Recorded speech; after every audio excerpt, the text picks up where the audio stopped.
about how to make sure that your meetings rock, facilitating successful meetings that make people want to come and take away the work that they need. So at this time, Joe Roberts is going to give you instructions on how to fully participate in the webinar. Hey, good afternoon, everybody. I'm glad to see a big list of participants that we've got for our series here. Many of you, I notice, have kind of participated with us along the way, but if you're kind of new to the format that we're using today, there's going to be a couple different ways that you can communicate with us. One, if you'll notice on the left-hand side of your software screen or your screen, you have a chat box. Feel free to chat with us throughout the presentation. We'll try to gather some of those questions along the way, and we'll answer those. A little bit of housekeeping. If you have not done so already, please put your phone on mute. If you're using your computer, you can mute your computer down the bottom right-hand of your screen. You'll see like a little speaker icon. You'll want to mute it. But if you're on the line, please mute your line. Now, we may have to mute you on this side. We can kind of do it on this side as well. You'll notice sometimes it'll cause a little feedback. So for everybody involved, if you could just make sure that your phone's on mute. And then at the end, we're going to pause for some questions. So feel free to hold the question or to chat along the way, and we'll try to gather some of those and get those questions answered for you. So Terry's going to go over kind of what the overview of today's webinar is. Today we're going to do a couple of things. We have, as I've already told you, the facilitating effective meetings or successful meetings with Rebecca, but we're also going to give you a bit of a sneak preview of some things that are coming up in the future. We're going to look at what webinars we've scheduled and who the presenters are who will be joining you for those. We're going to give you truly a sneak preview of our website in progress because it has important tools for community early childhood councils on it, and we want your feedback before we put it in something more like final form. So it is definitely in draft, but we do want you to have some input while we're still in the design stage. So, Joe, maybe it would be helpful for everybody to have an update on where we are in the grant-making process. Absolutely. Let's do a quick sound check before we do move on. Is everybody hearing us okay? If you're having any issues or catching any feedback, please kind of at this point either type it in the chat box or kind of let us know if you're having some issues, and we'll try to work through those. Otherwise, in the meantime, let me give you a real quick update on where we stand with the MOU process. We have received, so the process was basically that if you had to amend your budget, you needed to send that back to us by a certain date, and then we were able to then move forward with the MOU process and get that signed and sent out to you. As of this morning, we have only 2 that we're waiting on. So thank you all very much for the effort that you put forth in making that a quick turnaround and revising those budgets for you, those of you that had to do that, and then working with us to get a few other things tied up before we could get you qualified. But as of this morning then, we only have 2 budgets that we're still waiting on. Now, you all, if you're online, you know who you are because we've been in contact with you throughout the week to make sure that you are getting those things done. So then that leaves us with the process of everyone else has sent us a revised budget, and we are working on getting those MOUs out to you very, very quickly. So what we have as far as the numbers go, we've actually sent out to you 48 MOUs. So that leaves only about 32 that we have yet to receive. Now, if you have seen, the message here is that you have sent us your MOU. If you received it, you signed it, and you sent that back to us, please know that that is in process. Everything that we've got in our office right now has been sent over to our finance team. They're reviewing it, and they will give us the final pass. The next process is we will then notify you when it is okay for you to invoice us. So important note, do not invoice us until you hear from us. So if you send us information, it's in process, be assured that it's in process and that we're going to get that underway as quickly as we can, and that you are now waiting for us before you invoice us. So if anybody has any questions, obviously pick up the phone, email us, call us, and we'll give you the status. But if you send us information, it's already in process. You're just waiting for us to give you the nod to send us the invoice. With that then, we're going to turn it over to Terry, and she's going to take a look at some of the upcoming webinars that we have.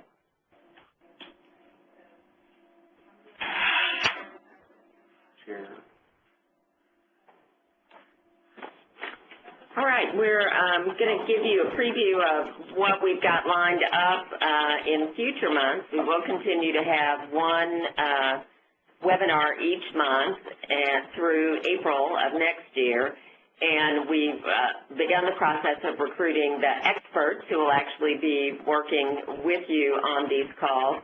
On October the 9th, the topic will be communications, and Lacey McNary, who is the chair of the Early Childhood Advisory Council Community Engagement Committee, will be presenting with Scott Turner, who's council chair.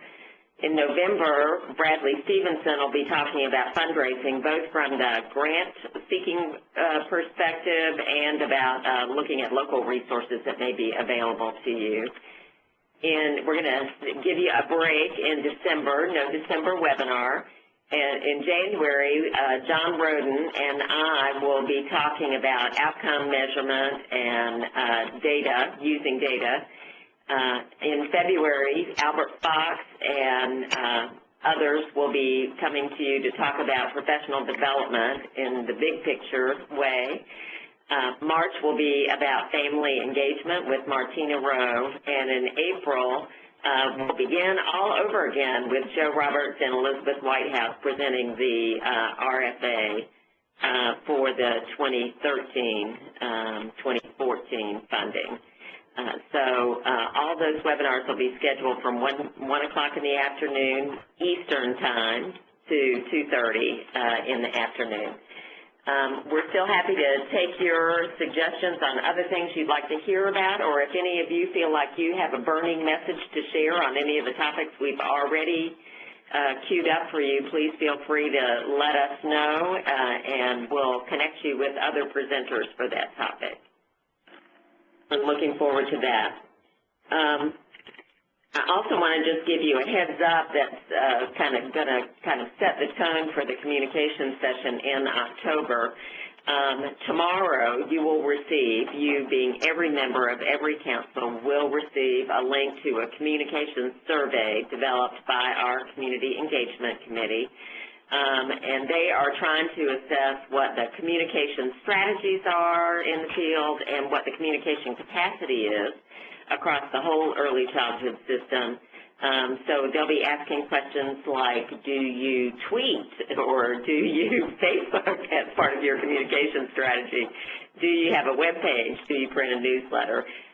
We hope that you'll encourage every member of your council to complete the survey for their organization, not for the council, but for the organization that they work for, whether that's a child care agency or a child care resource and referral or a Head Start or a preschool program or First Steps or any of the many others, libraries, county extension, all of the partners. So please do complete the survey so that we have that information to build our communications platform on going forward.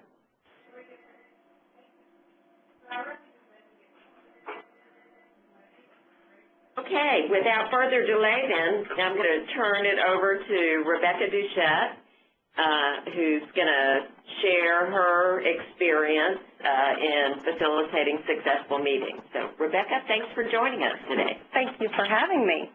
I'm going to start out with asking you to chat if you need to. I'm a trainer and very used to that face-to-face eye contact and feedback you get from everyone in the group. And as we're talking about successful meetings, that's part of a successful meeting, is that eye contact and reading the tempo and the climate of the group. So Since I can't do that with you today, I really welcome your chats, and I won't pretend I can answer all your questions, but maybe we can have some good discussion around it. I think, whoops.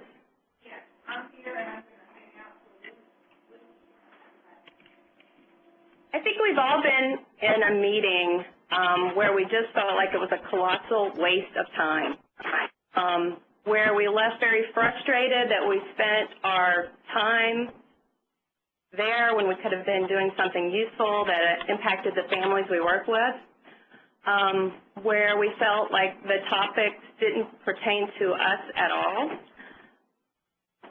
Sometimes just hearing the word meeting can make me groan, in all honesty. But we have, as co-chairs or chairs or facilitators of councils, really have to take it upon ourselves to make the meeting a very useful and productive reason to get together. I've been a council chair for 8 years, and just through trial and error have learned that if you're going to get the buy-in from all the parties at the table, they've got to be at the table. And to get them coming back to the table, it has to be something that they benefit from. So back to that whole training concept of what's in it for me, what's in it for the people at your table. What we want our meetings to be is a link that really gets all the people around the table, the organizations and the groups engaged in the dialogue. Maybe not agreeing on everything we're talking about, but at least engaging in the conversation. We want the meeting to be a time we can share information, to brainstorm, problem solve, to promote early childhood issues in our community. We really want a meeting to be something that is enriching and supports connections between different agencies. In my community, the CECC meetings can be the one time that everybody is at the table and can really network and connect and talk about what they're seeing, and as well as what's going on in their programs. For us as co-chairs and facilitators, for this meeting to be successful, it takes a lot of planning. And in all honesty, a very successful meeting, as much planning or more planning time will go into it than the actual meeting time itself.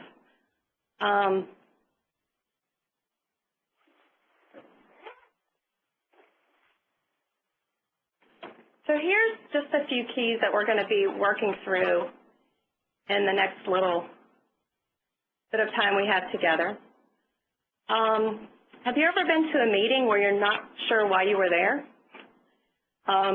Probably it didn't have a purpose, didn't have a goal or outcome that was designed from the beginning by the facilitator. So the first thing, it seems very basic, but I think it's too often overlooked. Why are we getting together? If we're just getting together to share information, is this really a good use of time? Could we share this information in a more effective way? There are times when information sharing, we do need to get together, but there's also times where that might not be the best use for gathering people. What is the meeting space like? Is there equipment there? Go in depth on that in a little bit. What is your attendance? How can you get people at the table? If it's the same 4 people at every meeting, you're not moving the ball forward. We've got to get different partners that work with families and young children to feel welcome and engaged in the dialogue. Do you have assigned roles? Are you, as co-chair, trying to do everything? Are you the secretary? Are you the treasurer? Do you plan all the projects? Do you run all the meetings? That's too much for one person. So looking at how you can assign roles and empower people to feel part of the CECC. We're going to talk some about lively discussion and participation. Sounds easy, but it's got to be planned and well thought out. How do you want people to engage in the dialogue? What kind of questions do you need to have ready to have people at the table?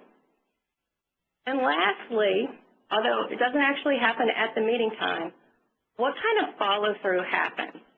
If you go to a meeting, you make all kinds of decisions, and nothing happens, why do you need to get back together? So there's got to be some kind of follow-through, some kind of action plan that's developed in a meeting for next steps, so people are really bought into your mission.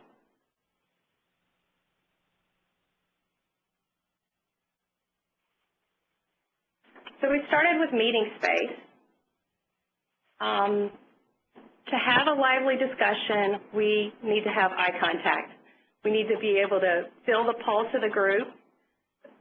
If you think about how you set your room up, a U-shape, a conference table, a circle, different ways you can have eye contact. Do you have a flip chart, a whiteboard, or something you can write on? Depending on the purpose of your meeting, you may need to capture thoughts. You may need to capture discussion points, and having a flip chart or a whiteboard is a great way to do that. Again, that's another role you can assign to somebody to be the note keeper. When I'm in a meeting and I say something and somebody puts it on the whiteboard or the chart, I know they heard me. So again, you're validating the attendance and the participation of the people at the table, making them feel valued. So it's also good for you and for your secretary just to have it written down.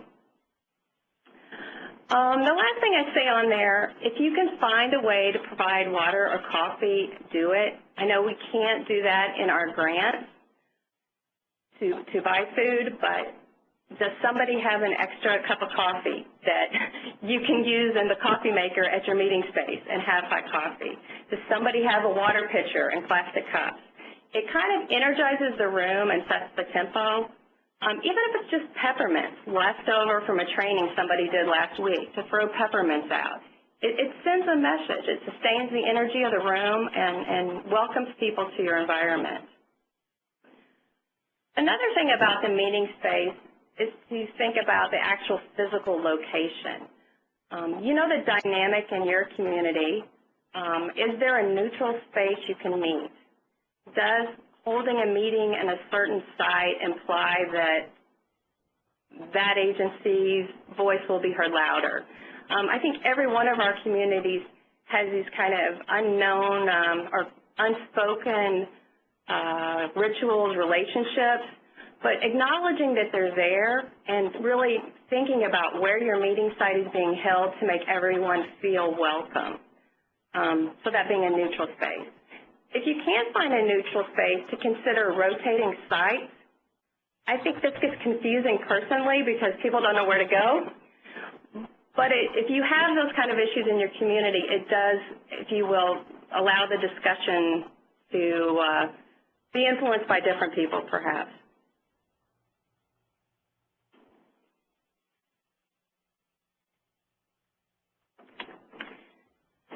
Okay, the next thing we're going to talk about is the agenda. An agenda is a roadmap for the meeting. We talked at the beginning about how our meeting has a purpose. We want everyone to know the purpose. What are we going to be talking about? What thoughts need to have in their head before they come to the meeting that they're ready to talk about? So the key point of the agenda is, if at all possible, to send it out a few days prior to the meeting. And again, that allows people maybe to add things to the agenda. Oh, you forgot this. But it also allows them to prepare their thoughts around different issues. On my agendas, I like to include a responsible member, so who's going to lead that discussion or who owns it. Some things obviously will be for the group, and we'll say all after the agenda item. But this not only prepares me and the person responsible, but it also shows how leadership in a group we're part of a group. It's not one person. It's not the co-chairs. It's everyone is part of the discussion and part of a responsible member of our group. I also like to put a time frame on there. This gives you, as the facilitator, an easy out, if you will, if the discussion's going on too long or perhaps going in a direction that's not productive, that you can rein it back in and say, well, we'll put this agenda item on next month's meeting, but we need to respect your time and close this discussion at this time. It also lets people go on time, which is very important. If you're going to ask them to come back to the next meeting, you let them out when you said you would. If you have time on your agenda, allow some room for flexibility. I like to try to adjourn a meeting or put the adjourn 5 to 10 minutes before the time that the meeting's scheduled to end. This gives us time to summarize what happened, to recap, to have any discussion about the next meeting or what needs to be on that agenda.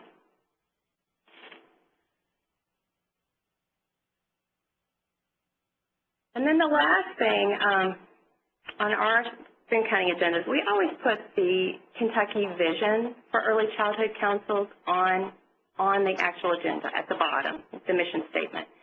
And I think this sends the message of why we're here every time, that we're all here to talk about bringing together community members to talk about the importance of early childhood and families. And always circles it back around to that. It's in front of us. Everybody at your table has a mission within their organization, and they have their own goals. But we're here together for this mission, and I think keeping it in front of us is powerful.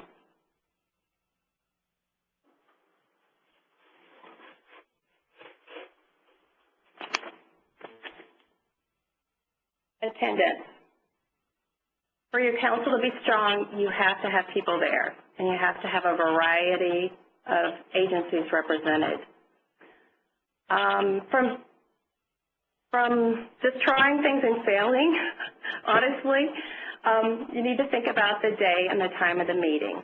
Who does the majority of your work? Who is a constant presence? We've tried evening meetings to try to get different participants at the table, and it just hasn't worked for us. So we stick with a morning meeting and start the day there.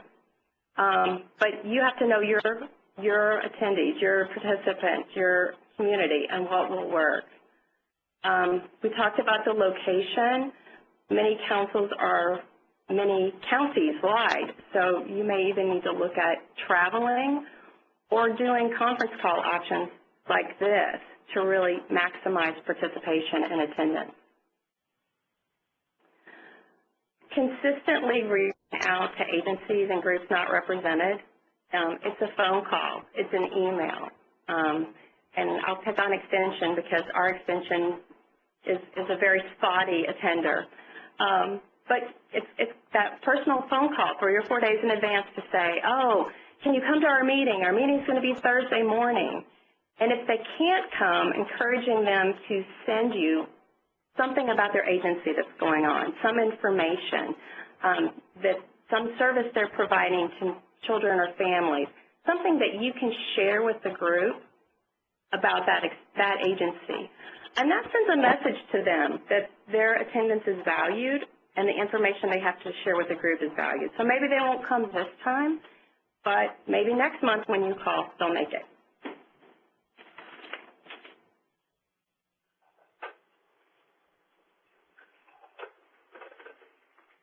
Okay, participation. Really looking at your agenda and doing something, trying to encourage as much involvement from different council members. Even calling ahead or sending an email to certain people to ask for certain information items. I always call my SQC and ask her to give us the latest numbers for STARS in Boone County and how many programs are engaging with her currently. I may call my First Steps people and say, what are you seeing right now? Are you getting enough referrals? Can you share that information with us? I think most of us are so busy in our daily lives and our daily mission that we forget to look outside the box and realize that what we do is very important in our communities. So just that little nudge to say, oh, preschool, tell us how RTI is going. Tell us about how many kids are in preschool right now. Really shares with them how valuable their participation is in our council work. a warm-up activity or opening activity. We call ours a mission moment, and what it's designed to do is illustrate the CECC's work. So it can be some impact one of our projects has had on a child care center or a family in the community. They bring it back to the table and share it with the entire group. It could also be a need that somebody has noticed within the community that could be something the CECC could fulfill, a trend they've noticed that they're really concerned about that falls within the CECC's mission. And again, this brings us back to why are we at the table together? What is our goal? What is our mission? And this is one thing as a facilitator, honestly, you planned it. So you've coordinated it ahead of time to say, oh, well, you have our mission moment. Or maybe you've had a conversation with a director of a child care and they've shared something that's going on. And you say to them, oh, will you come and share that with our group? That'd be a great mission moment. Again, it brings everything back to what our council mission is, but it also validates the participation of the people at the table. Next thing down on there is facilitating discussion. And if you Google facilitating meetings, you'll find about a zillion sites. And they all have lists of questions to help you facilitate a meeting. And I develop a cheat sheet and just kind of have it underneath my meetings, my agenda, to kind of help me remember, okay, what do I say now? Does anybody have anything more to add to this discussion? Just simple questions. We're going to go over a few of those in a few minutes. They help you encourage participation, move the discussion along, validate what people have added to the conversation.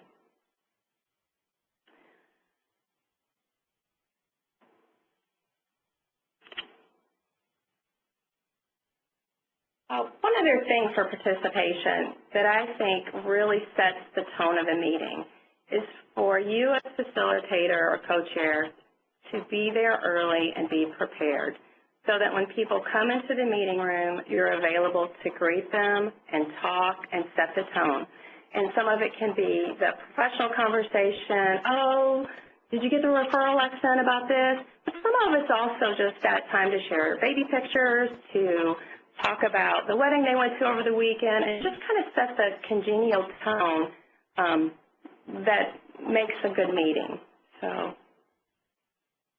that's probably the hardest thing for me because we meet first thing in the morning.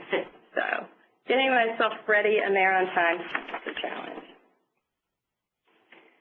So after the meeting, this is an important part to the meeting because it validates what happens and encourages follow-through and action. So we try to get our meeting notes and minutes out as soon as possible after the meeting, ideally within the first 7 to 10 days. This allows those that did not attend the meeting to see what happened. On our agendas, the first thing we do after our mission moment and welcoming is agency updates. And we go around the table and allow every agency 2 to 3 minutes to share what's going on, what trends they're seeing, what news they have. The child care programs at the table like to share, oh, you know, we just got our 3-star rating, or our 3-year-old room is full for the first time, or we have lights again, whatever they want to share. But we welcome all of that. So again, short, 2 to 3 minutes. But that all goes in the meeting notes and minutes too. So when those are distributed to everyone on the council, you can quickly read through that and see what's happening at other agencies. And as I mentioned, we like to include those agencies that weren't at the table. So they didn't attend, but they got their stuff in the minutes so other people knew what was going on with them as well. If you have committees, are they given the information and support to succeed? It's great to set a committee meeting, but if you as the chair of the council don't empower them with what they need, they're not going to be able to accomplish their mission. So what resources do they need? Do they need a meeting spot? Do they need time? Do they need a more detailed budget? What do they need to make their committee work successful? And lastly, communicating with all the members between meetings. We meet quarterly, sometimes every 2 months if we have a lot of projects going on. We tend to just stick to every 3 months. It allows us to accomplish what we need to accomplish, and we're not meeting too much. But they need to hear from their co-chairs between meetings. What's going on? What's coming out of the governor's office that they need to be aware of? What are current trends that are happening in the community? What conferences are going on that might be interesting to them or the clients they deal with? So some communication that is from the CEC chair that keeps everybody linked together.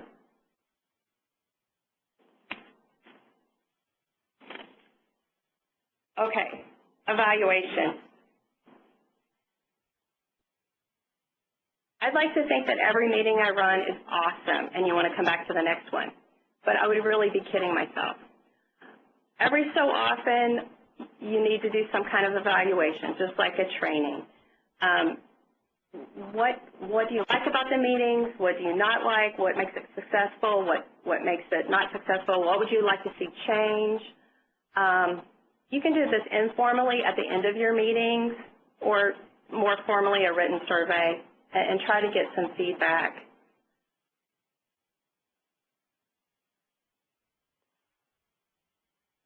All right. A few other tips. We talked about being prepared prior to the meeting and facilitating the discussion. Sometimes process and tasks in a meeting can get overwhelming and people start to gaze over and drift away. So it's good to have behind your list of questions a list of energizers or activities that can unite the group on the council's mission. About 18 months ago, I did an energizer where I said we had $18,000 more from the state. How should we spend it? And we just had a few minutes to kind of quietly think about it and then go around the table and share what they would like to see the council do. Because it wasn't at grant time, nobody was expecting that. And we really got better ideas than we ever had gotten from grant discussions. So it's exciting to, when you challenge people with something they're not expecting, it can re-energize the group. So, and again, if you Google energizers, you can find a ton of those as well. So I've drafted up a list of facilitation questions. Some of these summarize what was said. Some of them push people to go deeper. Asking for additional insights to help better understand an issue. There may be people at your table that are reluctant to speak, but have insight into specific areas of early childhood or specific populations. So while it can sometimes be dangerous to call somebody by name, it can also make them feel very valued if you know they have that specific insight and they've just been, for some reason, reluctant to share their knowledge.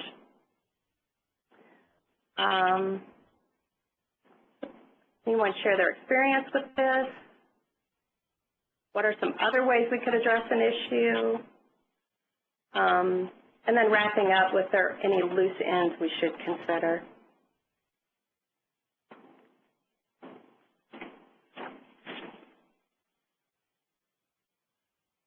So here's a couple of brainstorms or warm-ups or energizers, asking everyone at the table what do they see as the biggest challenge the families they work with specifically face in preparing their children for kindergarten. Different agencies at our table will have a very different response to this question. Another kind of brainstorm or energizer can be to pull a statistic from the Kids Count data book and brainstorm with the CECC what they could take to influence this measure in a positive way, and is there anything they could do? It also helps educate your council on some of the Kids Count data for your region. And then we talked about the mission moment, sharing an incident or an interaction that showcases an agency or the council work. If you have new agencies at the table, this can be a very effective way to help others understand what their work is and what their mission is.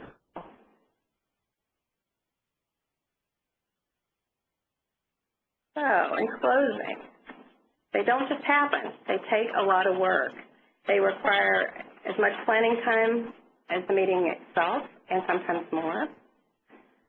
To keep everybody engaged, you really need to have something at their meetings that fits their needs. So what is everybody at the table for? What are they hoping to take back with them? What will keep them coming back again? And ending their meeting on time.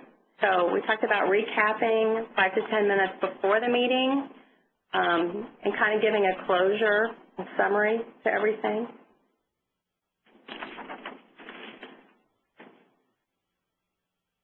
If you're not familiar with Robert's Rules of Order, it can be really useful to read through an abridged version and get comfortable with how to run a meeting, how to set up your agenda in the most productive manner, and how to make decisions.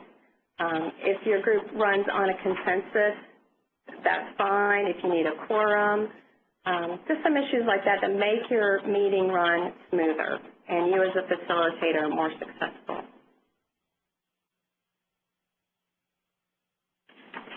On your handouts, I sent along with the PowerPoint just a draft agenda. It's nothing special, but it does have names and times and some ideas about how to set things up. I like to include all our upcoming dates on our agenda as well, so everyone has in front of them a printed copy of what's coming up. And I also sent out a template we use for meeting notes. We have a rotating secretary, or have had a rotating secretary for the last 3 years. So at the table, we ask every agency to write down their update. And that way the secretary is only responsible for the business of the meeting. And she just has to type in, or he just has to type in the agency updates. And it takes a load off of the person that's willing to step forward and be the secretary. So that's been very successful for us. I wish you the best of luck with your meetings. Thank you so much, Rebecca, and to be true to your recommendations, we're going to try to see if we can't get some participation now. I know that's really tough to sit in a room talking to a bunch of people you can't see. So now is the time for you to either type in questions you may have in the chat box or unmute your phone and talk to us.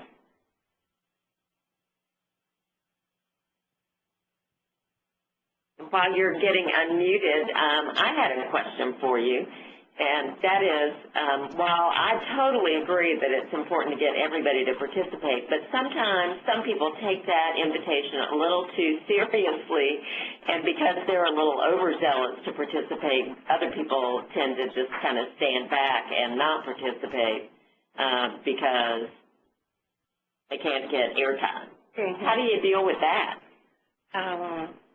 That's always difficult because you want their input, but you want them to put a stop in it at a certain point, right? Right. And that's where that one question on my slide says, does anybody else have any insight they can offer to this problem? Or does anybody have a different perspective on this issue? And really soliciting that from the group. I like to ask my co-chair because I know I can always turn to her reliably with a diversion if I need it or a different viewpoint to kind of cease that conversation and take us in a different direction. So you don't want to shut somebody down completely, but you just want to make sure that you're offering other people an opportunity to engage. Definitely. What other questions do you have for Rebecca?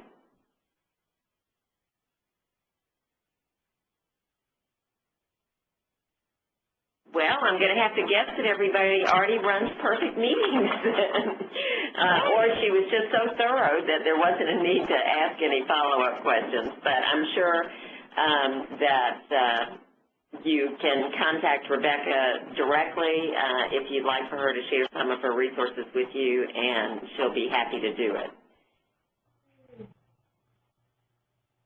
So at this point, I'm going to turn it to Joe and let him take you into the sneak preview of some resources that are soon going to be available to you.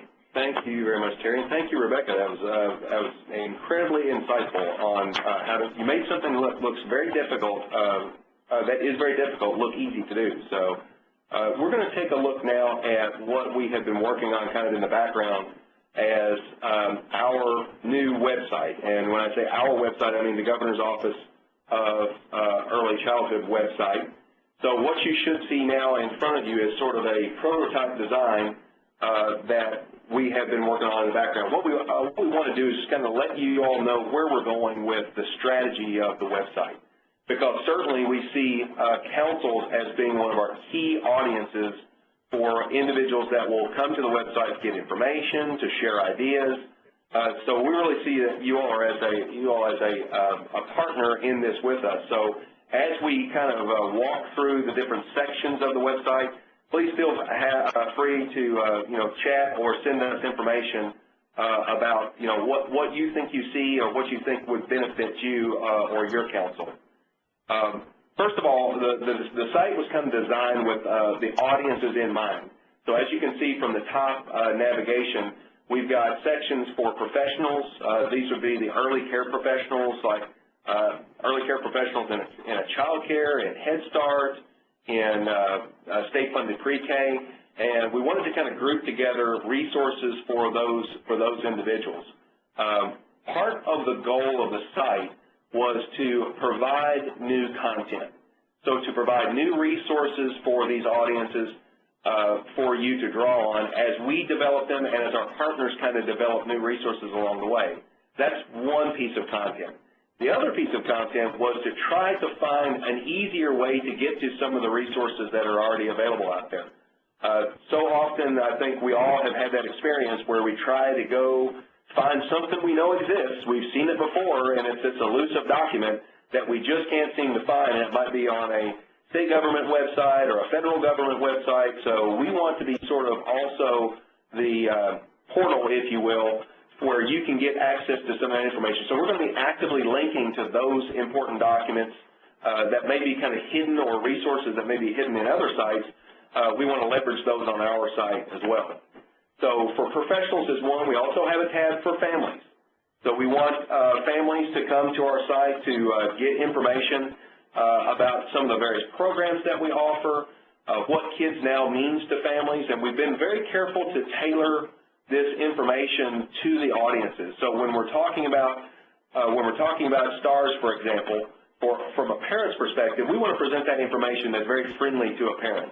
So not to get into some of the great detail that you might see, that you might want if you were a center director, for example. We want to custom tailor some of this information toward families and toward the audiences that we're serving. Now, for councils in particular, we group you under the For Communities tab.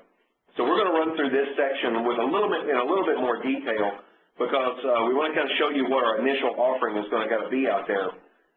So as we move into the communities page, what we really see is that each one of these subsections becomes kind of a site unto itself, if you will. So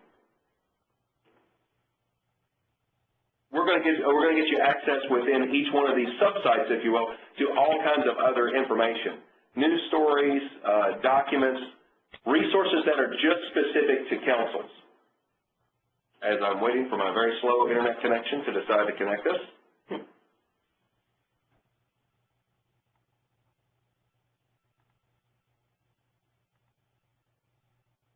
Terry, would you like to say something about maybe the design of the site and what our kind of overall goal or our mission is, or our vision? Sure.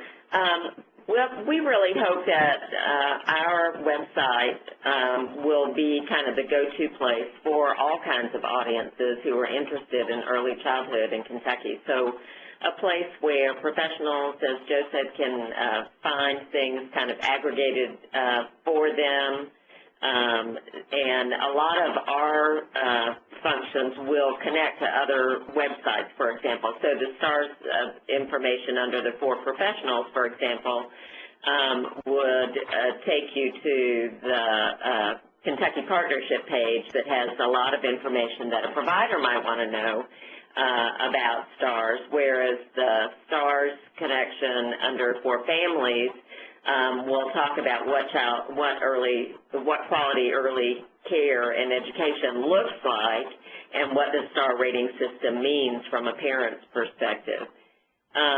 We're also going to be offering on the parents or the For Families site a link to the CECC database so that they can actually search for child care in their community. Yay! Just loaded.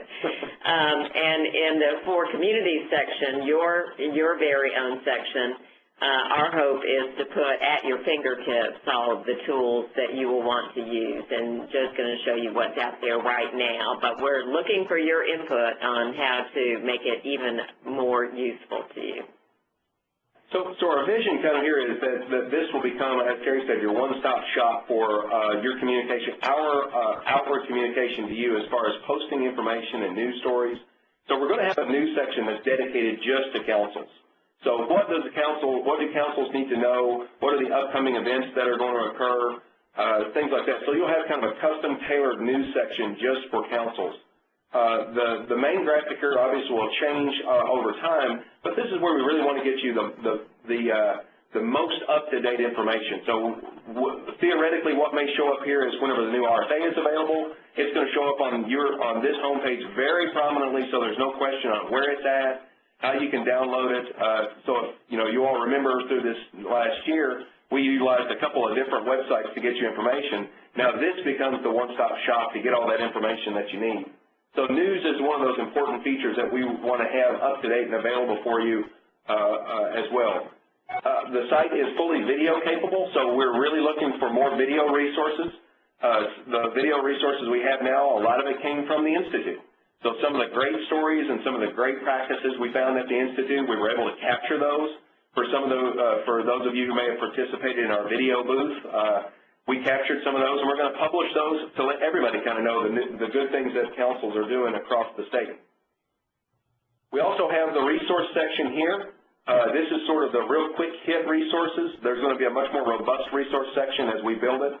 But this is where you get access to the archived webinars. Oh, and by the way, Amanda Riley, our admin back in the office, has prompted me to remind everybody that we are recording the webinar today. So it will be available afterwards. We'll send that out in a link to you all afterwards so you can download that. But our site is going to be kind of the repository for all the webinars we've done. So if you've missed one or you weren't able to catch one or you thought, you know what, hey, Rebecca had something really cool on slide 3, but I can't remember exactly how she put it, you'll be able to go back and view all the webinars that we've had in this series and other series through our website. The CEC, the CEC Toolkit, the older documents or archived documents like the request for applications from last year, and then all these great maps that we've produced out of the office. That kind of shows where council activities are and what's going on throughout the state. Those will all be available, types of resources that will be available through the site for councils. Then we also have the How Do I section. This is another way for us, hopefully, to get you in contact very quickly with the information that you need. So yes, we're going to have a link about the Institute, but then that may be the hot topic. As we get closer to these events, as I'm sure you can imagine, we get all kinds of questions. We get all kinds of frequently asked questions, and this may be where we put some of those questions to get others access to that information as well. So the How Do I section kind of just puts you in contact with the information that we kind of have, that's hot on the topics or hot on off the presses. We have a section called Promising Practices, and we're really, really excited about this because I think, Terry, you may want to speak to this as well, but as we travel across the state, what we find are councils are doing a very good job in their communities, but oftentimes they may not know what's going on in the county or the council next to them. So that county may be doing a very similar project and may have already been doing it for several years. So there's a great benefit to a regional sort of view on how you approach your activities, and the promising practices is how we want to kind of share these best practices across the state's sport councils. And right now, as a kind of initial content, we've placed all of the promising practices that we introduced to you in the Institute last spring. But our hope is that you will submit promising practice to us that we can include from local councils as well. So we want to hear from you about what you're doing that you're excited about, that other councils will probably be excited to learn about as well. So we invite you to help make this section even more useful to you.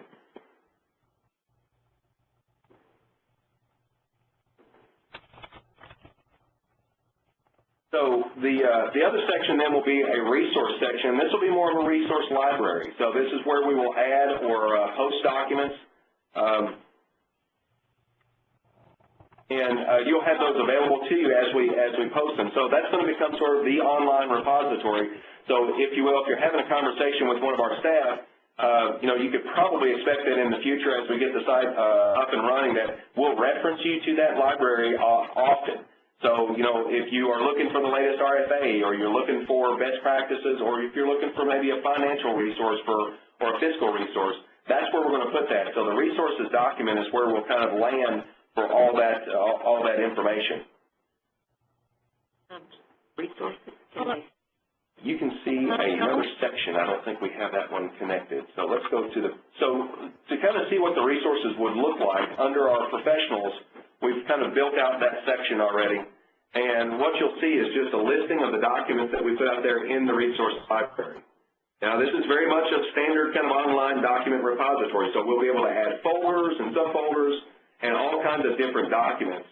So as even you develop tools, it's very easy to envision that there'd be a section that was specifically for tools that were designed by councils for councils. Something that may make other councils work a little bit easier. No sense, as Rebecca said, no sense in kind of reinventing the wheel on this. We need to share some of this information to build capacity across the spectrum. So that's kind of what the resource library is going to look like. And we'll probably have one of those for each, but certainly yours would be under the For Communities tab. We also have, of course, the About Us section, and we've kind of really built this out to be a sort of a robust section. This is where it's kind of all things Governor's Office of Early Childhood and all things Kids Now. So if you want to know more about a program, this may be where you reference perhaps even families, where you might reference them to learn more about the programs that Kids Now has and to learn more about sort of the offering that our office has.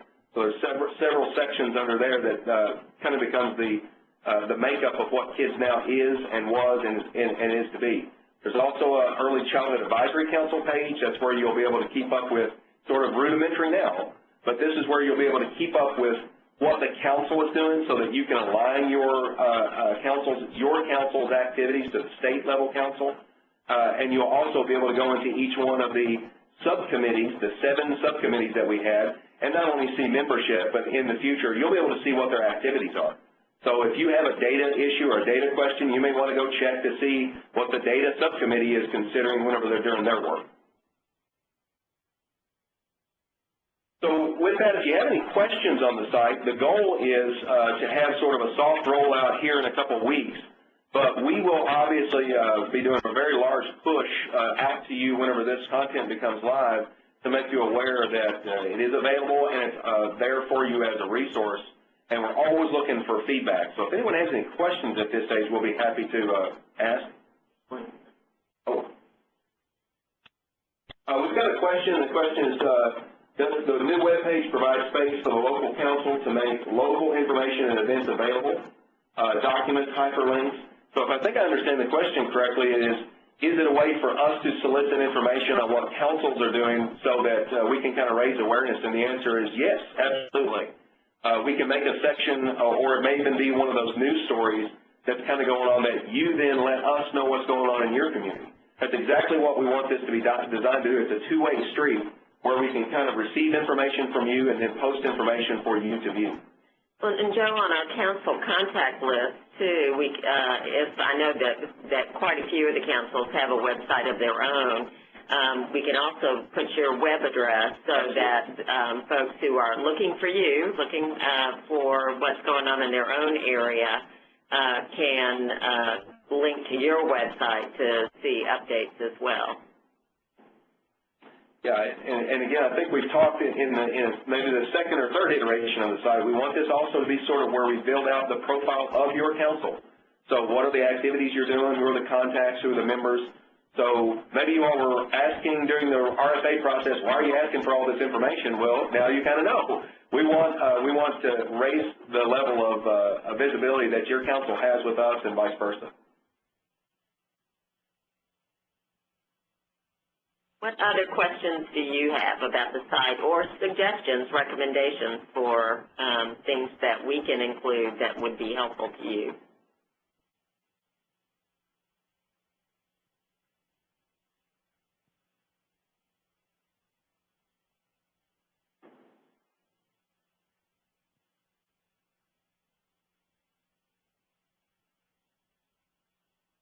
Well, this is the quietest group that we've talked to, I think, but again, I hope you're as excited about this new opportunity for awareness as we are, and if you're too shy to speak up on the webinar, hopefully you'll email me or Joe Roberts and let us know if you have suggestions or questions that you'd like to have answered. So we're actually going to exceed Rebecca's expectations and end the meeting early today, since there don't seem to be any additional questions for us. So again, thank you, all of you, for joining us for this opportunity to meet electronically and to share information with you. And special thanks to Rebecca for the time that she took to share her meeting best practices with you. And all of those, the recording of this webinar, the handouts, and the PowerPoint will all be available to you on the website when it goes live. So if there are no further questions or anything to add on this end, let me just finally thank Patty Singleton and Human Development Institute for being our engineers for this webinar. We sure appreciate their help in making this process easy for us and letting us use their facilities and their services. So Patty, thanks a lot and welcome back. And we'll talk to all of you in October.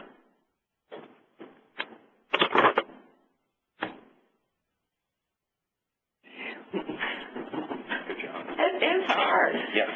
Yeah, you're just talking, staring at a tree. I'm like, this is so different.